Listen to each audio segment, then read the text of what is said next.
Hi everybody, this is Caroline Sotheby and welcome to Up, Down and Around Town on the Road. As you can see, we are in Beaver Park. It's the north side of Wyandotte. I've never been here before, but Rich has been here, as well as our DPS. If you can look around, eventually later on you're going to notice a lot of the trees were planted here, and it's sort of appropriate to be here because this week on the 24th is Arbor Day. For some of you people that were wondering about the citywide sale that would normally be in May, I talked to Jesse Rose from the museum, and he said everything, all the events from here on till June are canceled. So that means the two art programs they were going to have, the citywide sale from May 15th to 17th is no longer going to be here. And for you people that used to like to go and have the ice cream and pie at the museum porch, that's canceled also.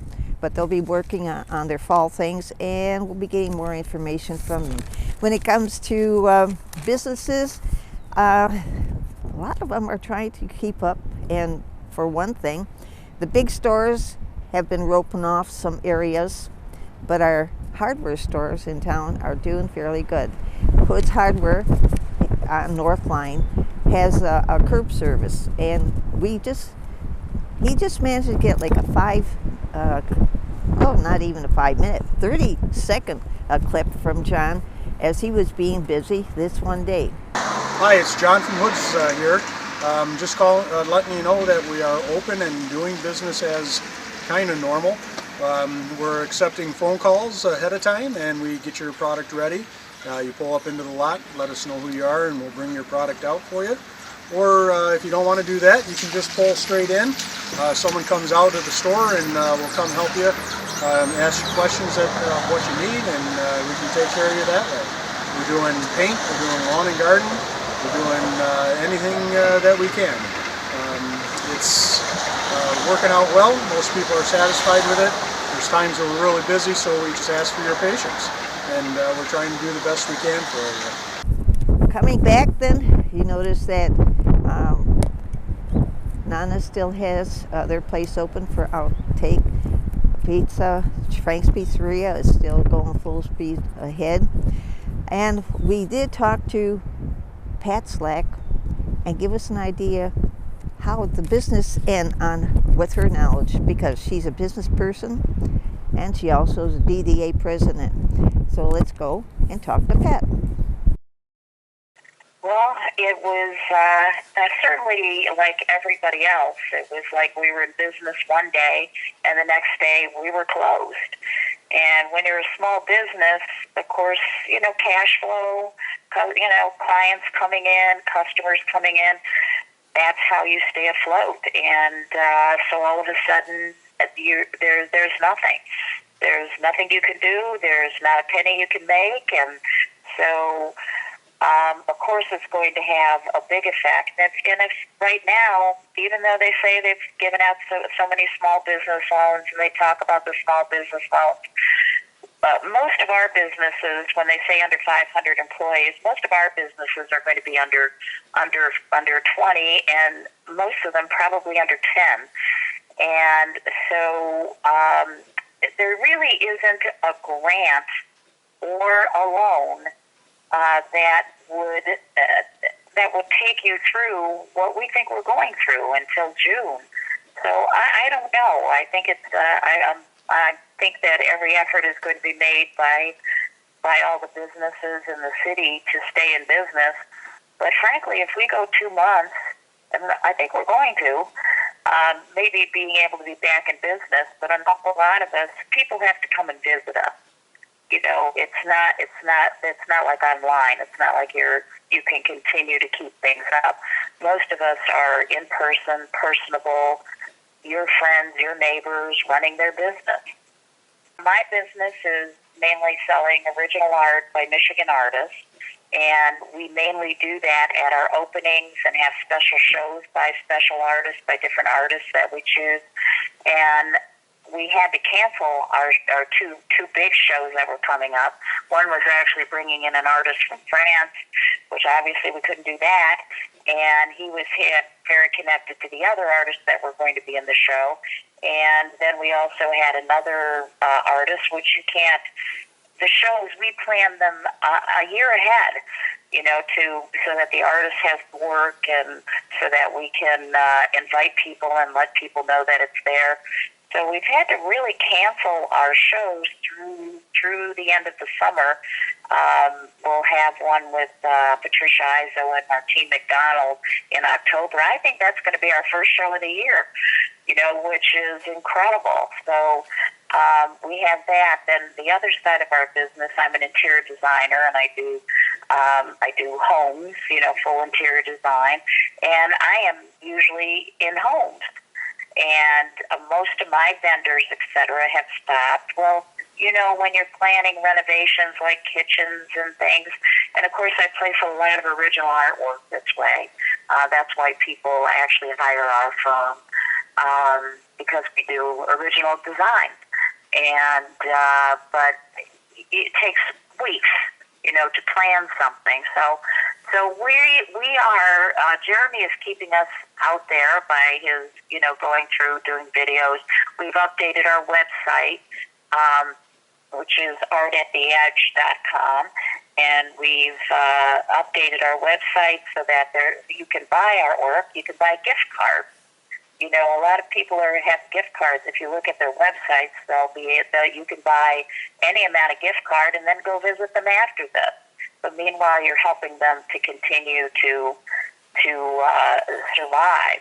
So all we can do is increase our online activities, and of course, we keep in contact with all our clients and our friends and neighbors, and just let people know that we're still there. And of course, we'll all be working very hard at to stay open and reopen. We've built the downtown, and when I say we, I mean we, like the citizens, the municipal services, the city services, the mayor. We've all worked so hard. Joe Gruber, the DDA, the downtown development. We've all worked so hard, and to build the downtown, and we had a lot of new businesses start. And so all I can say is that as soon as people can, come back, visit. It's never all that crowded in any of our stores. You can always have comfort zones, and also start checking out the websites. The gift cards are a great idea, and a lot of businesses will have that available on their sites, and you can purchase something, right now online. So, but most businesses will have an online presence. So continue to support them like you always have. I think the main thing that's important is for people to know that most of the businesses, there's several restaurants that are still available for carryout. I mean, you can easily search these things out and find out. There's several restaurants that are still carry out. I believe Nana's Kitchen, and I know across the street the Mexican restaurant, and I think there's several others. So I think Big Boys. So there, of course, McDonald's. We have a McDonald's. We have a Wendy's, and then we have lots of our hometown restaurants.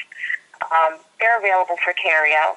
Also, think of the other restaurants or the other businesses, where you can look online and you can find them, and you can purchase gift cards or items. Arbor Day is going to be this week, April 24th. We picked out some of the footage that we had in our archives, and when Brian Martin had come through here, planted the trees for the city, he did other things. They had the Boy Scouts actually go in town and plant tulip bulbs. And he did give us some information. So let's go to that.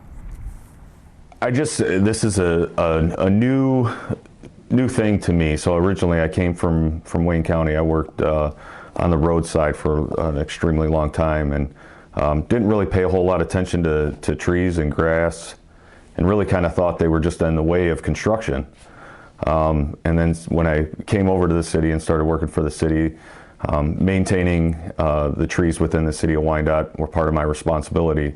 So I made it a goal of mine to become a certified arborist, which I have, and really take the green side of this job to heart, and found a passion in the job that I didn't know I had. So it works out well, because you actually, you work harder for something that you care for.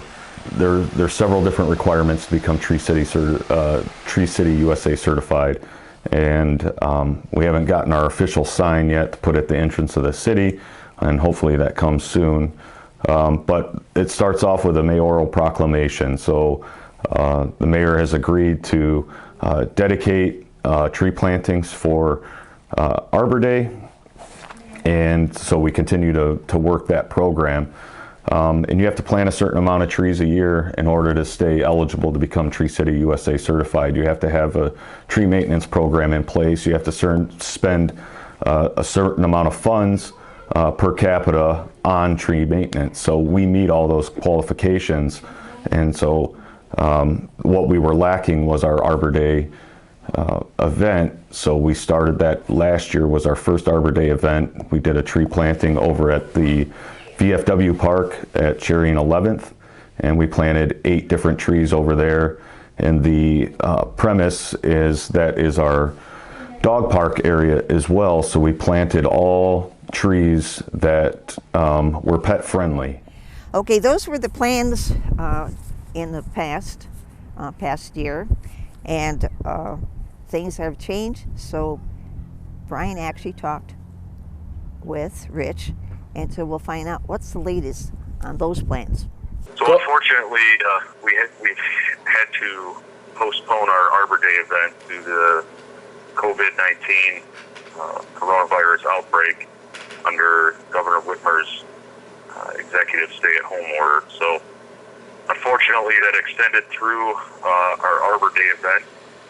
I've been in contact with the city and with special events, and we're hoping to redo that, have our Arbor Day event in June still. We haven't selected a date yet. That will be determined later, probably once we all come back at full steam, when we have full staff, and we're able to sit and plan, because I know special events has had a lot of events postponed as well, so we want to make sure that we accommodate everybody's newly scheduled events. So when we do eventually have the event, it will be set up probably a little bit differently. We're going to have to conform with all the social distancing standards that the governor has laid out, so we want to make sure that we maintain compliance with that. Originally, we were going to set the volunteers up into smaller groups.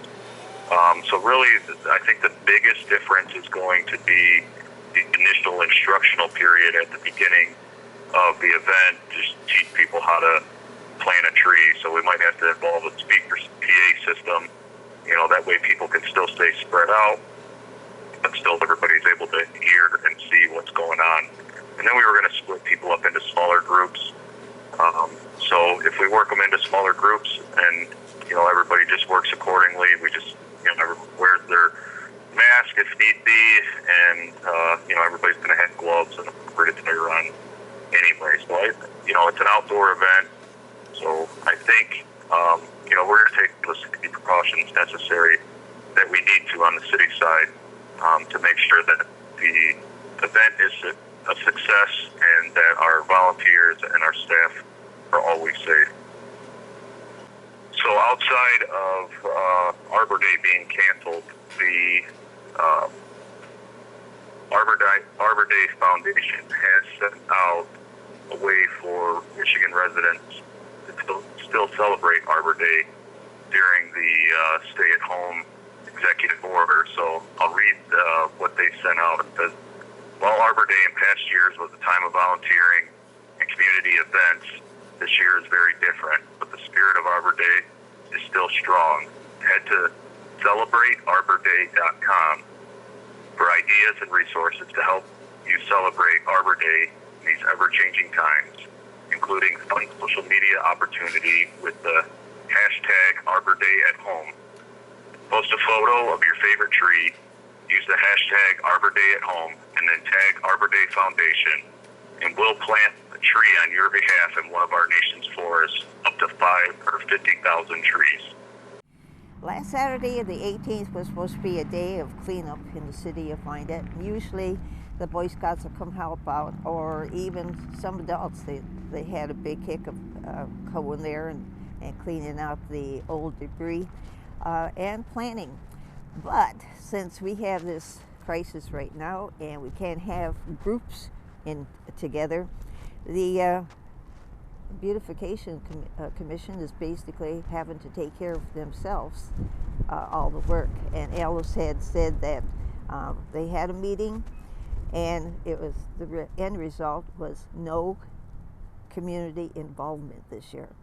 So if you thought you were going to get out of the house and do some planning, you're going to have to stay in your own place. Meanwhile, we got to get to our chief. He's got some words. Good afternoon, Wyandotte. Today is Friday, April 17th, and my name is Brian Zaleski, and I am your Wyandotte Police Department Police Chief. On behalf of the Wyandotte Police Department, I want to start out by saying that we are fully committed to the safety, health, and wellness of our community. And everyone should know that our police department and the surrounding law enforcement agencies are confident that we will be able to maintain peace and order during these tumultuous times. As a result of the COVID-19 pandemic, our agency will not be reducing or eliminating services. We're only modifying the methods in which we provide service. And I'm going to list these procedural changes that will be in effect until we get through this or until further notice. All non-emergency reports we handle over the telephone. However, our officers will still conduct on-scene investigations when needed. The health and safety of our citizens is top priority, and police officers are in frequent contact with many individuals. Therefore, they're at a greater risk to be exposed to this COVID-19. And due to these unusual circumstances, our agency will be taking reports over the telephone for non-emergency calls and any services related to that to reduce our exposure. And the non-emergency number to the police department is 734-324-4405. Now, you can still call 911. Our dispatch center is open 24 hours, 7 days a week, and our officers will still respond to emergency and in-progress calls, and we will still conduct on-scene investigations.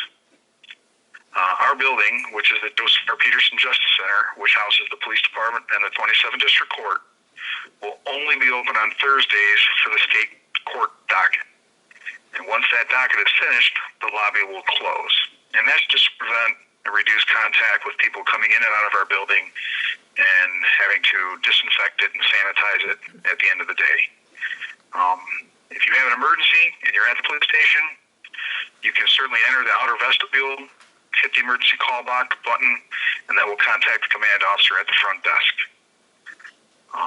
If you have an inquiry regarding a criminal case that you've already reported, you can contact our detective bureau, and they will follow through with their investigation. But you will not be able to just walk in and see a detective without an appointment. The drug box drop-off, which is located in our lobby, is closed until this pandemic is over. Our records bureau will be open to the public only on Thursdays from 11 a.m. until 1 p.m. And that's just to allow those citizens or residents to get gun permits and get report copies of incidents or accident reports. Now, when officers do respond to your home, they're likely to stay outside the house when possible. Additionally, they will be practicing social distancing, so they're going to be staying about 6 to 10 feet away from you when obtaining your information. And that's just to keep everybody healthy. Our city parks are open for walking, jogging, or other exercise, so please enjoy the outdoors. But you want to keep in mind, keep your distance from people. What are off limits in the parks are the playgrounds, the playground equipment, the basketball court, the skate park, and the municipal boat which is closed. Our officers will still be enforcing the traffic state and local laws. They're just going to use a little bit greater care and caution and discretion when enforcing minor violations. Our department is devoted to improving the quality of life for those who reside, work, and visit our city. So we will not tolerate any blatant law violations, and we want to maintain peace and order. I do have some tips to avoid coronavirus scams, which are now circulating. It's unfortunate that people take advantage of these situations, but they are trying to scam people during this time. So I want to remind everybody that the City of Wyandotte does not solicit personal information over the phone. So you don't want to share any personal information such as Social Security, Medicare, credit card numbers, to any unsolicited call, text, or email. You want to avoid online officers for coronavirus-related vaccines or cures. They are not legitimate. Don't click on links or download files from unexpected emails. Even if the email address looks familiar, the company or person you recognize, don't click on it. Avoid those text messages and unfamiliar websites. You also want to be wary of fundraiser calls or emails seeking money for coronavirus victims or disease research, especially if they pressure you to act fast and request payment by prepaid debit cards or gift cards. You want to ignore phone calls or emails from strangers urging you to invest in hot new coronavirus stock. That is not legitimate.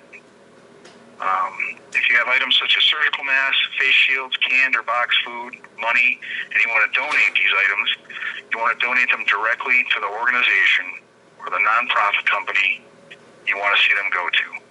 I warn against using second or third parties to distribute those donations for you. They not always make it to their destination. We have received complaints that people are posting on social media to accept donations on behalf of an organization, or they'll deliver those items to them and they are not following through with their promise. I say this with caution because there are many good people and organizations out there that are willing to help and do the right thing, but it's up to you to do your research before you make those donations. We had some complaints about price gouging, and what I want to say is price gouging during this or any COVID-19 scams or any other consumer concerns, you can contact the Michigan Attorney General's Consumer Protection Hotline, and that's at 877-765-8388, or you can go directly to their website and file those complaints. The situation here in Wyandotte and across the nation is evolving daily, so our practices will be constantly reevaluated and modified to make the appropriate changes. I understand this is causing a lot of anxiety and uncertainty. However, I assure you that everyone in our agency is fully prepared and capable to keep you, your family, and loved ones safe. The police officers are doing very well, so they're taking the necessary precautions in this. It is emotional handling police calls for service this way. We have to keep our distance. Some officers are wearing masks. We're wearing gloves.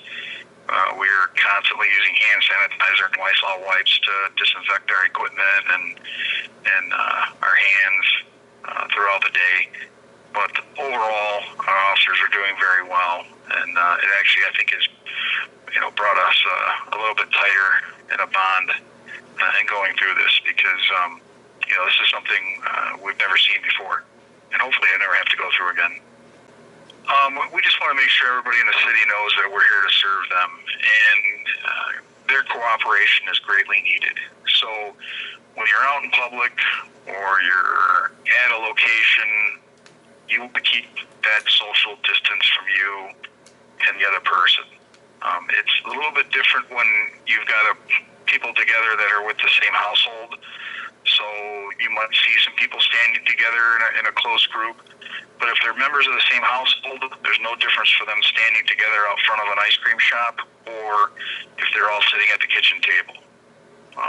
It's those people that you don't know and those people that you aren't social with that you want to keep that distance away from so we don't spread this virus from the next person, from one person to the next. I wish all of you well. Please stay safe and healthy by practicing social distancing, using good hygiene, washing your hands, and by working together and following the recommended guidelines, we can sit back enjoying our beautiful city. In closing, I'd like to thank a big thank you to all the businesses, restaurants, residents for showing your appreciation to us here at the police department by dropping off donations, food, and thank you cards. Thanks, Chief. If you had a chance to look at Facebook, our mayor had put something in about some of the police situations this past week. And they're sort of funny the way he describes it. I mean, somebody goes to steal something, but goes away in a yellow car with eyelashes on. I mean, it's like, come on up. All right. I have to, before we sign off, I got to mention to you that the COVID-19 drive-through testing has opened in the Sam's Club parking lot. Now, that's at 15700 North Line Road in Southgate. They said the hours from 9 a.m. to 4 p.m. were going to be the days and times. And you have to go and apply to myquestcovidtest.com, and they will assign you a time, an appointment, and it's